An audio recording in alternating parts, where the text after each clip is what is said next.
What is going on, everybody? My name is Harry Loomis, and I'm recording this on Wednesday. I'm going to put this out on Saturday, the first day of the playoffs. So happy early Easter to everybody as well.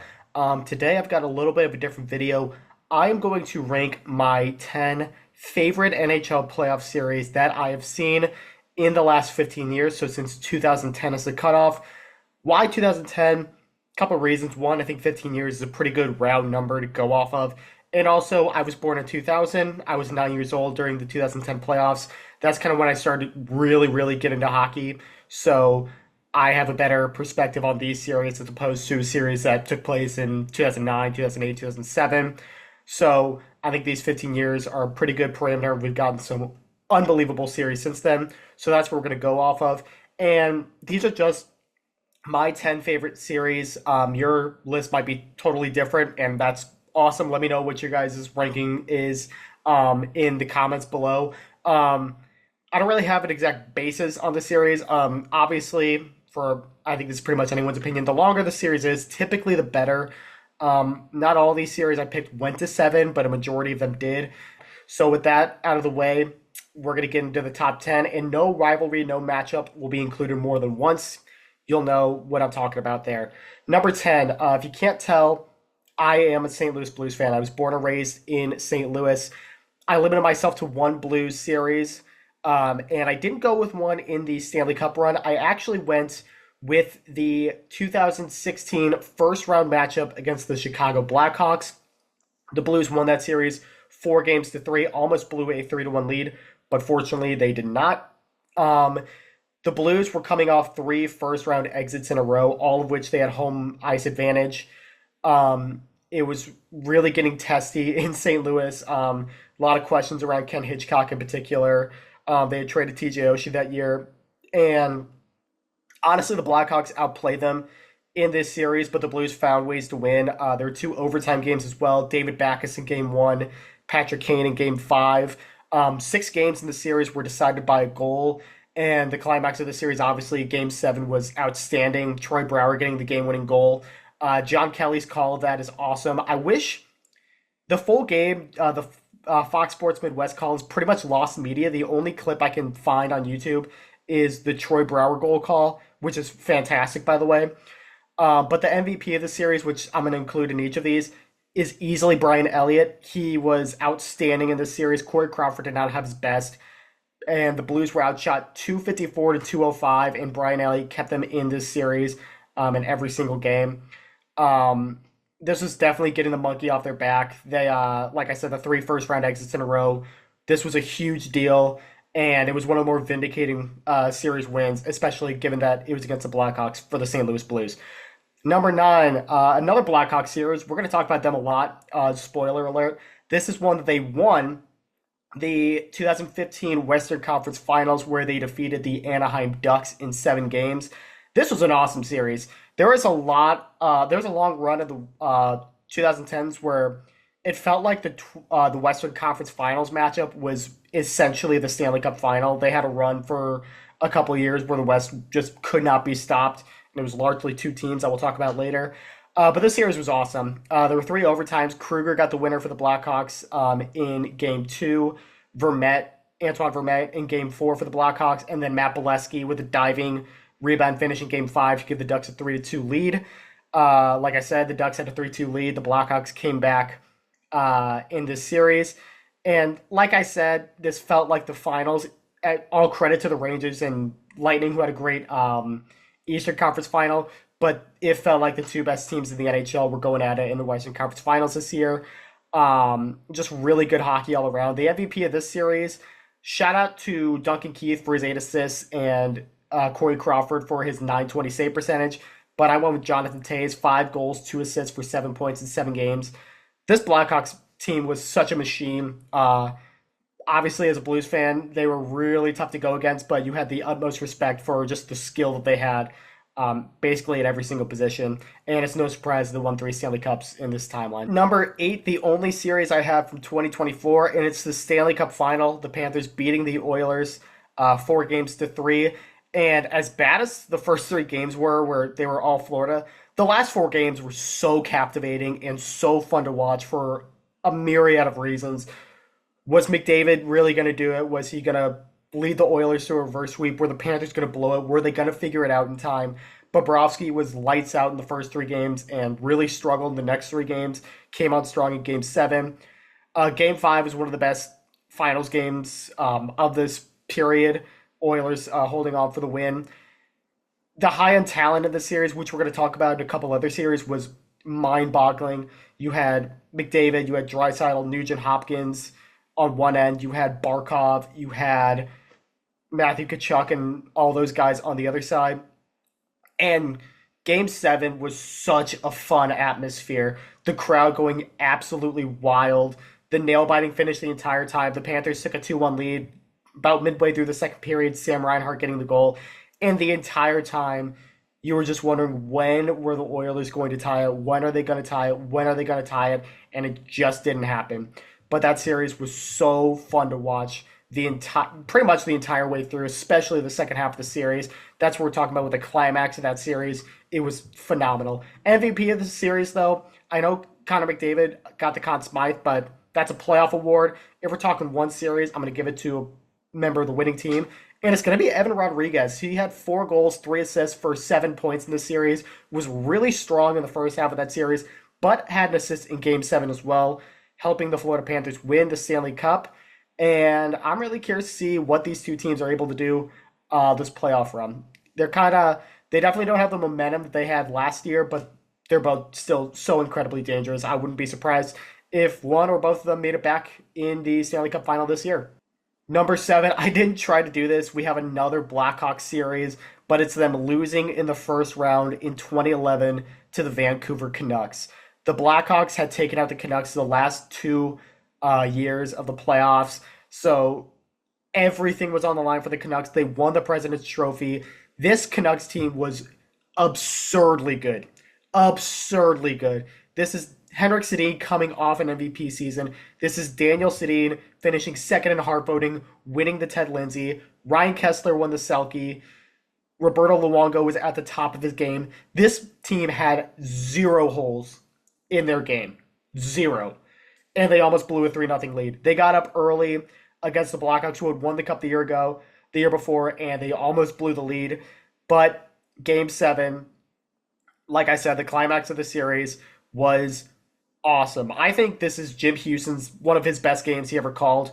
He had a storied career, but Alex Burrows scored both goals for the Canucks in Game 7. That OT goal from Burrows, everything about it visually is a work of art. Him catching the puck, kind of knocking the puck down, settling it. It's knuckling in the air, fires it. You could hear the slap shot reverberate around. It's the perfect shot top corner. The crowd going absolutely bananas. That's one of those goals where every single call, Jim Houston's, like I said, the radio announcer, I think it was John Forsland on Versus in the U.S., every call of that is fantastic, and it's for good reason. The best team in the NHL got the monkey off their back once again, like the Blues in 2016, and eliminated the defending Stanley Cup champion in front of an awesome crowd. But the MVP of the series has to be Alex Burrows for that Game 7, 2 goals.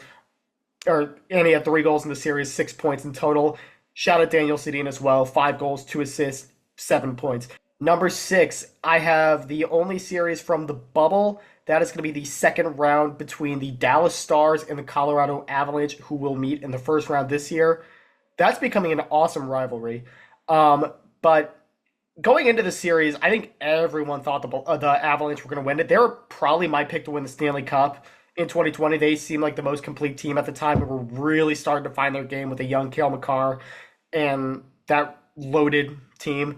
But the Stars got out ahead early. They went up 3-1, and the Avs had so many injury issues in this series in particular. Grubauer was out after Game 1. Landeskog ended up missing Game 7. This is when I thought Nathan MacKinnon was the best player on planet Earth. He had 5 goals, 7 assists, 12 points in this series, and he carried this team to Game 7. It was so awe-inspiring to watch, even if you're not a fan of either of these teams. And we talk a lot about Bubble, Anton Khudobin getting the starts of the finals. He wasn't great at this round. He had an 899, and Game 7 was wild. A very high-scoring Game 7, which You typically don't expect, anytime you get a game seven, you kind of expect it to be really tight, really not allowing a whole lot of chances. But these two teams didn't get the memo, and the MVP, obviously, if you know this series, it's Yoel Kiviranta, came out of nowhere to have a hat trick in game seven. It was just an awesome series, really, really fun to look back on. And both of these teams, it was kind of the start of something special for them. Not a lot of people had a lot of confidence in the Stars, but they managed to get a Stanley Cup run out of this, and they're even better now. The Avalanche, you could tell something special is brewing. 2 years later, they're Stanley Cup champions. Yeah, just really, really good hockey in the bubble between the Stars and the Avalanche. Number five, I have the 2017 Eastern Conference Finals between the Pittsburgh Penguins and the Ottawa Senators. Not a lot of people had the Senators making the conference finals. They beat the Bruins, who had missed the playoffs 2 years in a row in the first round. Then they beat the Rangers on the back of John Gabriel Pageau in the second round to set up this matchup. And on paper, the Pens probably should have blown the Senators out of the water. They were the second best team in the NHL this year, coming off a Stanley Cup win. The high-end talent was there. Even with a little bit of a goaltending issue with some injuries between Matt Murray and Marc-Andre Fleury, they found a way to get the job done against the Capitals, where they probably should have won that series. But this is the best run of Erik Karlsson's career. He was about generational in this whole playoff run while playing with one bad foot. And this series was awesome, man. It was back and forth for the first four games, went Sens, Pens. And then the Penguins came out and destroyed Ottawa 7-0 in game five. But the Senators refused to die. They came back in game six, won it in the third period, forced a game seven. And what I love about game seven, the Pens had the lead, took the lead two different times in regulation. In the second period, Pens took the lead. 20 seconds later, Ottawa ties it. And then late in the third, the Penguins took the lead 2-1. Not even 3 minutes later, the Senators tied again. I believe it was Ryan Dzingel getting the tying goal. And then OT was heart-stopping the entire time until a knuckle puck gets past Craig Anderson, who was about unstoppable in the series with the 936. Broke the heart of Sens fans, and it felt like it set them back for years because they immediately kind of cratered after that, but they're back in the playoffs this year, which is great to see. But MVP of the series has to be Matt Murray, who only got 5 games, as mentioned, because Fleury ended up getting the net for a little bit after Murray got injured. In those 5 games, though, a 946 save percentage for Matt Murray.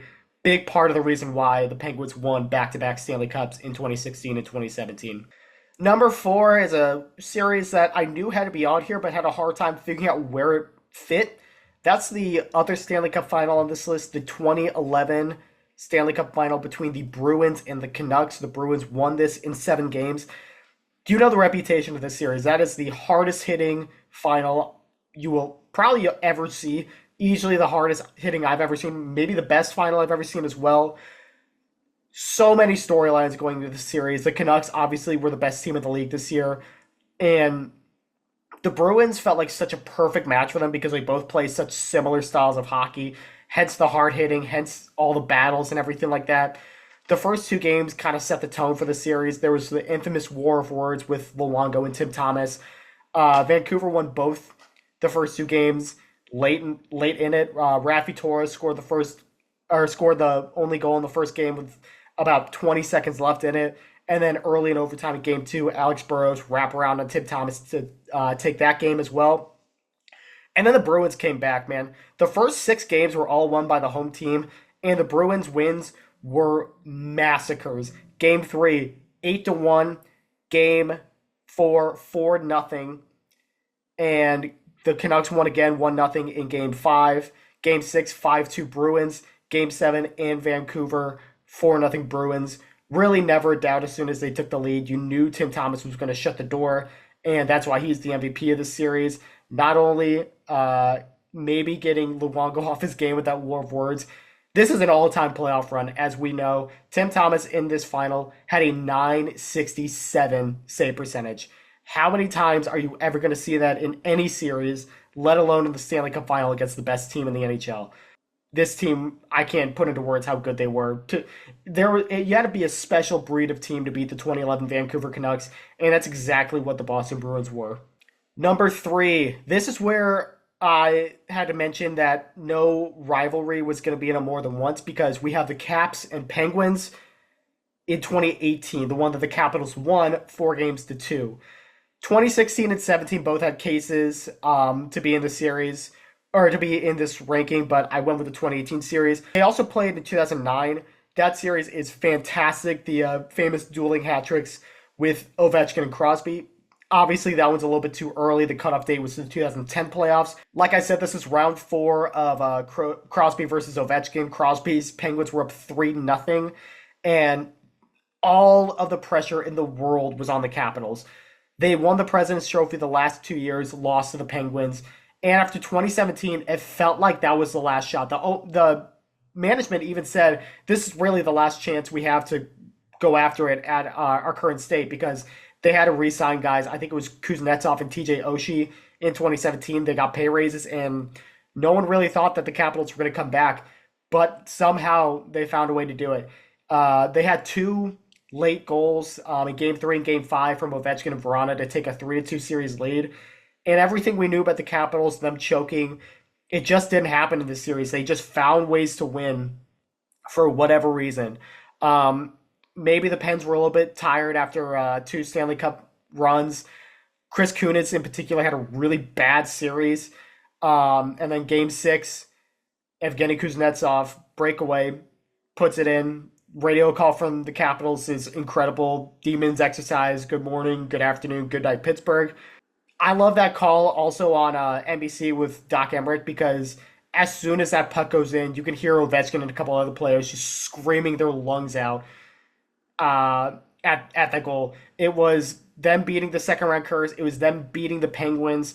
And I'm not a Capitals fan, so I can't say for sure, but this feels like it would be almost as vindicating as them winning the Stanley Cup 2 rounds later against Vegas. The fact that they finally beat the Penguins, finally got past that second round, and the way that they did it too, they just put their head down, found a way to win.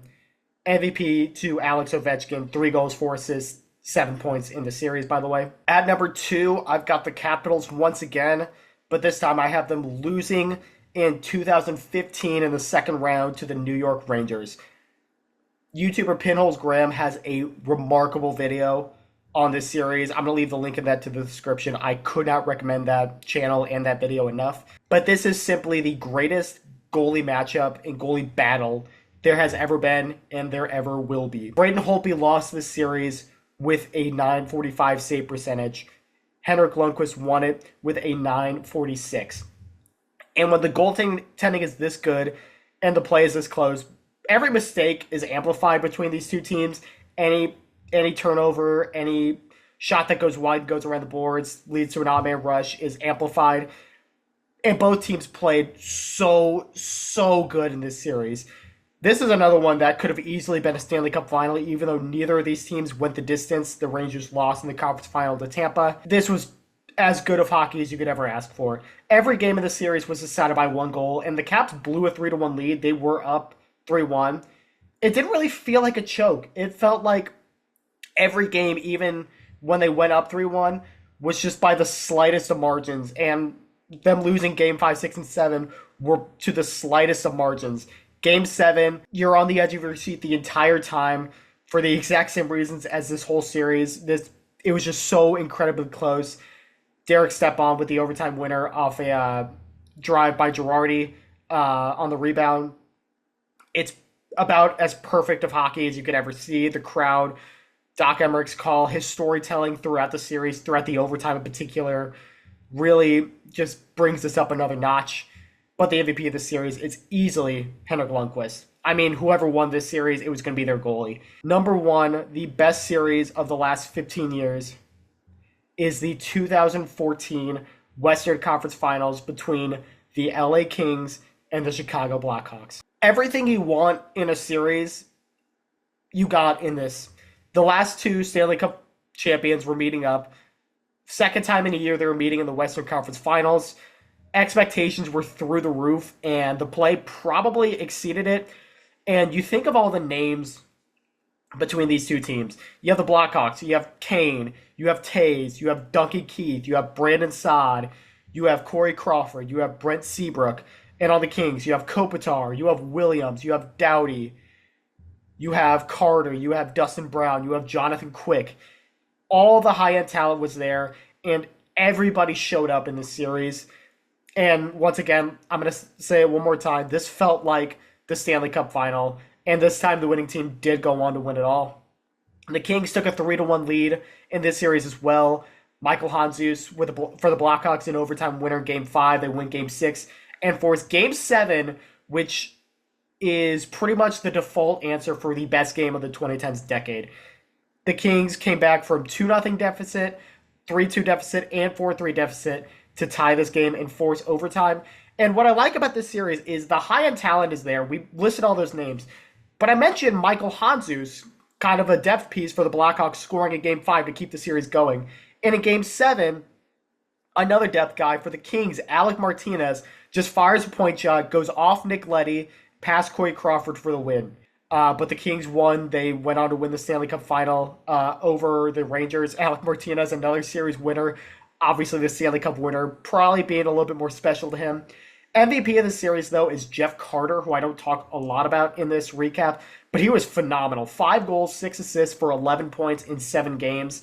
I can't believe how good he was for the Kings, who got him for not a whole lot from the Blue Jackets in the 2011-12 season. And I just got to say this. I know I'm a Blues fan. I know some people think that I have Blackhawks on here so much with them losing because I wasn't a fan of theirs. That's not true. Was I a fan of theirs? No. But I think this is more of a testament to how truly phenomenal that Blackhawks team was. I've got series from 2011 through 2016 with the Blackhawks on here. They lose 3 of them. 2 of those years, they won the Stanley Cup. There's only 1 year where they didn't win the Cup and they didn't have a series listed on here, and that's 2012 against the Coyotes, where I think 4 or 5 games went to overtime. So that series could have easily been on here as well. In order to beat that Blackhawks team, you had to play about as good of hockey as you possibly could have, and you had to win a dogfight to do it. But I love playoff hockey. I think it's the best playoff in any sport, bar none, because it brings the absolute best out of both of these teams in any series you're watching. And, man, I cannot wait for the 2025 playoffs to get started. So this is my list. Let me know what you guys think. What is your favorite playoff series of the last 15 years? What's your favorite playoff series ever? Let me know in the comments. I thank you guys for watching, and we'll see you again soon.